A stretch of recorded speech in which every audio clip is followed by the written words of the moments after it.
Hello.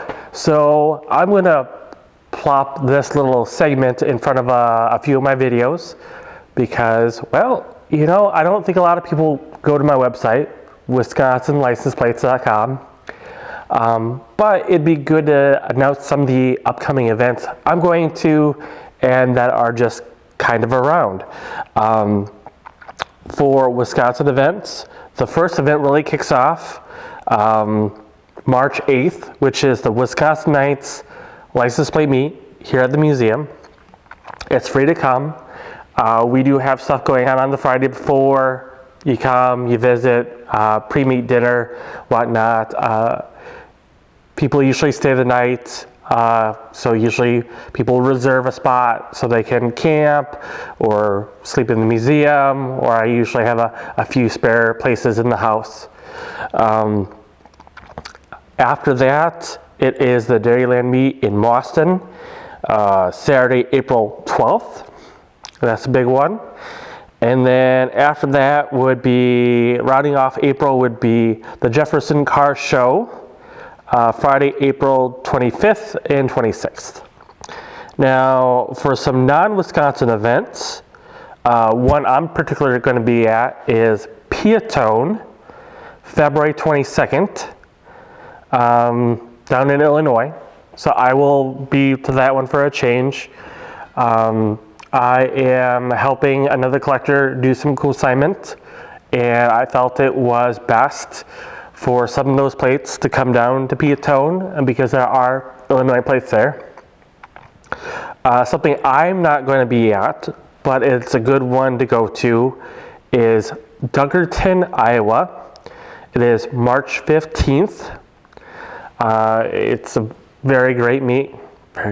It's a very good meet. And you should try to go if you're in the area and want to try something different from the Wisconsin stuff.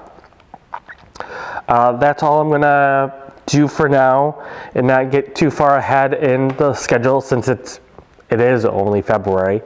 But figuring February, March, and April events so you can get them on the calendar. But they're all on my website.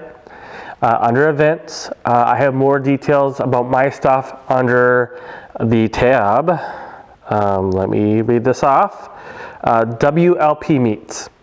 So I, on that particular page, have my meets listed out that's hosted here at the museum, times, dates, coffee and donuts and whatnot. And then under the bigger page, the license plate events, that is all of 2025. The Wisconsin ones are first. Down at the bottom is non-Wisconsin stuff, and then a PDF and an Excel file if you want to download them all. Please check out my website. I'm going to hopefully list some merch, I guess you can call it, for the museum, which we're going to start small with some stickers, and then hopefully if those sell, that will bring in some money to buy more stickers, and then anything extra is going to go for a shirt project, which I'm going to hopefully make some nice shirts for people to buy. Since I've had some interest in it, unfortunately it's really expensive for shirts, so I'm going to try to help subsidize that the best and then try to get an awesome deal. And thank you, Mo, for helping me get set up with the stickers and where to look for better deals on shirts. You should really see him at the meets because he has some really good stuff and really good advice. Anyway, well, this is going to lead right into the video, and thank you for sticking around, and we'll shoot right to today's video. Hi, y'all. Welcome back to the channel. So, for some strange reason, February has been just a disaster and so crazy. So, instead of being able to pull out a whole bunch of plates and doing an intense video, I am going to tell you a crazy story of such. Plate related though, of course.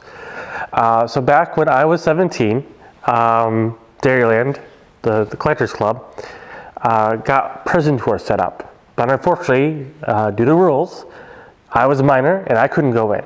So unfortunately, I didn't get to go. And they had 2 tours, and somehow they ended up making plates and seeing everything, and I was pretty devastated for a long time. So one October, I got a lead on some plates, and I headed up there, and I bought the lot. And like even before I got home, I was like, well, this is a crazy plate, and I need to show it off, and I need to research it. Bob, collector. I don't know if it's going to show up that well on the camera, but it says Bob. It's unpainted. It's a light truck for hire blue and not collector blue. So I was like, whoa, this is crazy. And it's off cut, and it's just very weird. And this black marker probably means reject. I see the line in other states that have rejects that end up in the collector market, like a Sharpie mark of death. So now this is weird because this collector plates are just numbers, and sometimes a letter after, sometimes a number before, sometimes both, but they're not personalizable. So where could this have come from, and why did I talk about the prison beforehand? So going through some old newsletters, I found a picture, and it was Bob Hensel, who must have been able to make that plate today. And there's a photo in the newsletter of him holding up next to Bill Galehouse and the other collectors that went to the prison that day. And that was such an joy to be able to find and get home for the collection, which is completely amazing. Now, this story leads into another story. So hopefully you've all seen my website, I hope, WisconsinLicensePlates.com. So I set that up for the book preview and kind of tell my story and put plates I'm looking for up there. And well, after I had set that up, I got a email from this lady, and she was asking about flip sheet plates. So the book preview, the only thing I had written up was the flip sheet plates, and they're kind of a passion project of mine, so that's what I put up there. And she was asking a whole bunch of questions of how and why, and I tried to explain the best as I could. And what I'll actually do is I'll put a link into the video, or into the description of my video on flip sheet plates. And it was just kind of a conversation where I didn't really know where it was leading to until I found out she is the manufacturing supervisor up at the prison for the plates, which is completely blew my mind. And I told her the story that I was 17 at the time and was really disappointed that I couldn't go in with the group. And ever since then, the prison has really been off limits, no tours, because of the warden. And she's like, let me change that. And this wonderful, wonderful person ended up setting up a tour for me and a bunch of the other collectors. So we got to go in and go through the metal detectors and get invincible ink on our hands so we could get let out. And we were led through the outskirts of the walls because the plate shop is way far in the back of the compound. And we get there, and it's just a buzz of excitement with all the collectors who were able to go.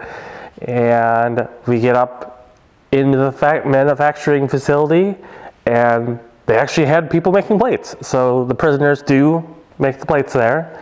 So they were making, stamping, cutting, like the blank, cutting the blanks, stamping the blanks, getting them painted, going through the oven, putting them into the envelopes, getting them boxed up. And we got to see all that, and they have a huge board with all the number 1 plates. Huge, absolutely huge. That's actually where I saw the Reedsburg Neighborhood electric vehicle plate for the first time. We had no clue about it. We kind of asked, and there wasn't very good records because, it's a prison. It's not, and then we got to be led upstairs, and we got to see how and where they make the stickers. So they actually make the year stickers and the month stickers and the restricted use all in-house. And it was a fantastic experience. One that I hope in my lifetime we can do again. Unfortunately, since then, the prison has really been locked down due to COVID reasons, and they don't want people getting sick, which I understand. So yeah, but we couldn't make plates, obviously, and things have really changed from way back in the day where things were a lot more relaxed. And I believe the person who set up the tour was the plate room supervisor, so I'm guessing there was a lot more flexibility back then than it is now. But anyway, still super amazing experience to see all that and know what it looks like and see the equipment and hear the history and just be able to understand the whole plate cycle. Well, when you're a collector, it's a big deal. When you're a civilian and you don't care about license plates, well, it wouldn't be very exciting now, would it? But hopefully, actually, I'm probably going to send that person an email linking my video of the flip sheet plates because I really would like her to see that video now that I'm thinking about it. Well, if you have any questions, concerns, please leave a comment below, like and share, and I'll see you later.